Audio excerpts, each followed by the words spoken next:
මේ ශ්‍රී ලංකාවේ නව අධිවේගී මාර්ගයක අවශ්‍යතාවය විශේෂයෙන්ම බටහිර වෙරළබඩ තීරය හරහා දැනට බටහිර වෙරළබඩ තීරය හරහා දිවෙන කටුනායක නැත්නම් එයාපෝට් ගුවන්තොටුපළ අධිවේගී මාර්ගය පටන් ගන්නේ පෑලියගොඩින් පටන් අරගෙන කටුනායකින් නැත්නම් බණ්ඩාරනායක ජාත්‍යන්තර ගුවන්තොටුපළින් ඒක අවසන් වෙනවා.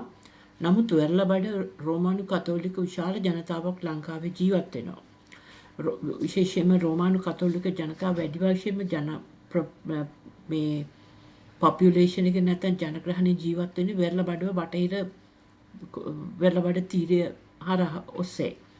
එම නිසා මම හිතන්නේ මෙතන අවශ්‍යතාවයක් තියෙනවා මේ බණ්ඩාරනායක එයාපෝට් එකට නැවතලා තියෙන අධිවේගී මාර්ගය හලාවත ළඟට හලාවත සිට පුත්තලම සිට මන්නාරමින් මන්නාරම සිට මදුපල්ලය දක්වා දීර්ඝ කිරීම සඳහා මම හිතන්නේ ගිය පාර පාප් වහන්සේ ලංකාවට ආවහම මාස් එකක් තිබ්බා මදුපල්ලියේ. ඒකට විශාල වශයෙන් දකුණු පළාත්වල ජීවත් වෙන ජනතාවත් සහභාගී වුණා. විශේෂයෙන්ම කිසිම ආගම් භේදයකින් තොරව බෞද්ධ හින්දු ඒ වගේම ඉස්ලාම් බැතිමතුනුත් මෙම මාස් වලට සහභාගී වෙනවා. විශේෂයෙන්ම මදුපල්ලියේ. ඒ හින්දා මේ රජය මම හිතන්නේ මේ බණ්ඩාරනායක ජාත්‍යන්තර ගුවන්තොටුපළෙන් අවසන් වන